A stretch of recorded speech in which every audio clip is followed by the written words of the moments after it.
नमस्कार। हमारे channel Hindu rituals में आपका स्वागत है। आइए जानते हैं आदिवासी जनजातियों का मेला बानेश्वर मेला।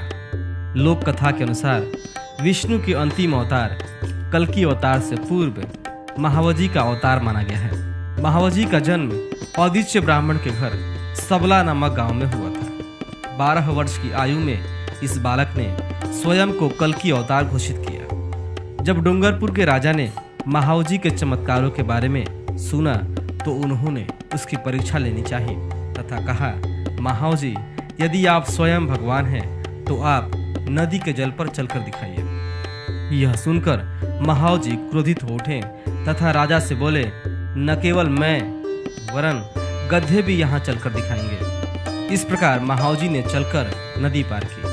यह देख राजा आश्चर्यचकित हुआ और महावजी का शिष्य बन गया। महावजी का जन्म सन 1714 में माघ शुक्ल की पंचमी को हुआ था। माघ मास में पूर्णिमा के दिन श्री महावजी महाराज की स्मृति में बानेश्वर में एक बहुत बड़ा मेला लगता है।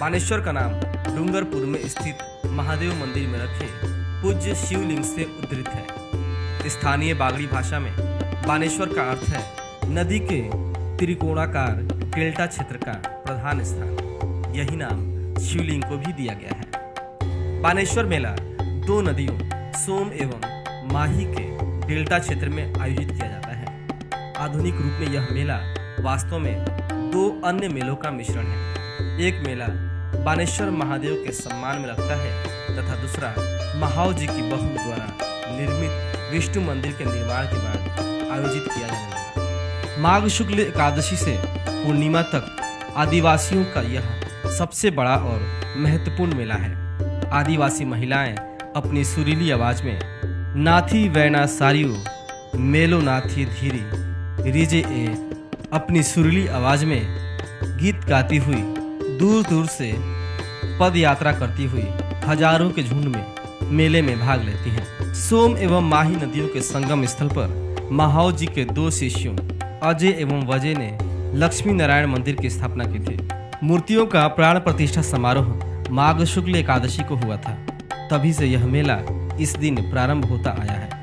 पूर्णिमा के दिन मेले का समापन किया जाता है। मेले के समय आए धर्मार्थियों का बृहद समूह सभी देवी देवताओं की पूजा आराधना करता है। माघ शुक्ल एकादशी को पुरोहित, जिसे मठाधीश कहा जाता है, सबला नामक स्थान से एक जुलूस में मेला क्षेत्र में आता है। अश्वारोहित महावजी की 16 सेंटीमीटर की मूर्ति को यहाँ लाया जाता है। मठाधीश जब नदी में स्नान करते हैं तो ऐसा माना जाता है कि नदी का पानी और अधिक पवित्र हो उठता है। इसलिए सभी लोग पुरोहित के साथ साथ ही स्नान करते हैं। भील जनजाति के लोग अपने मृत संबंधियों की राख इन नदियों में प्रवाहित करते हैं। यह परंपरागत रीतियों से मनाया जाने वाला सादा धार्मिक महोत्सव है।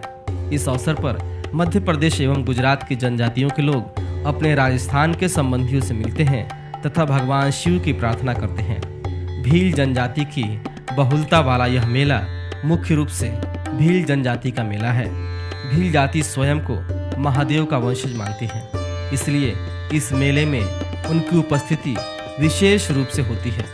माघ शुक्ल पूर्णिमा के दिन राजस्थान एवं उसके आसपास के क्षेत्रों में हजारों भील जनजाति एवं अन्य जनजाति के लोग सोन एवं माही नदियों के संगम पर बलवाड़ेश्वर या बानेश्वर नामक स्थान पर एकत्रित होते हैं। भारत में 400 से अधिक जनजातियां अलग अलग स्थानों में निवास करती है। भील इनमें से एक जनजाति है जो पूर्ण रूप से हिंदू धर्मावलंबी है। यह जाति राजस्थान, गुजरात, मध्य प्रदेश की सीमा पर पर्वतीय क्षेत्रों में रहती है। यहाँ आकर ये जातियाँ आपसी विवाह आदि संबंध भी तय करती हैं। इसलिए भी यह मेला इनके लिए महत्वपूर्ण है। मेले के दिनों में बानेश्वर महादेव का मंदिर प्रातः 5 बजे से मध्याह्न 11 बजे तक खुला रहता है। प्रातः काल में स्नान आदि के पश्चात शिवलिंग पर केसरी रंग लगाया जाता है तथा प्रज्वलित सुगंधित अगरबत्ती, धूप, दीप से इसकी आरती की जाती है। श्रद्धालु यहाँ अनेक प्रकार की भेंट देते हैं, जैसे आटा, दाल, चावल, गुड़, घी, नमक, मिर्च, नारियल एवं नकद धन। लक्ष्मी नारायण एवं ब्रह्मा के मंदिरों में दिन में 5 बार प्रार्थना की जाती है। आरती के समय पीतल के घंटे भी बजाए जाते हैं। मेले में मठाधीश की भी आरती की जाती है तथा रात्रि में रासलीला का मंचन लक्ष्मी नारायण मंदिर में किया जाता है। बानेश्वर मंदिर की भांति ही इन मंदिरों में भी भेंट चढ़ाई जाती है। रात में अलाव के चारों ओर बैठकर बानेश्वर मेले में आए भीड़ लोग उच्च स्वर में पारंपरिक लोकगीत गाते हैं। गांव के अन्य लोगों को भी इस कार्यक्रम में आमंत्रित किया जाता है। इस प्रकार यह मेला संगीत लहरों, लोक नृत्य, जादू प्रदर्शन, पशु प्रदर्शनी एवं कलाबाजी के करतबों से अत्यंत रोचक हो उठता है। झूले पर मौज मस्ती से घूमना जोश को और भी बढ़ा देता है।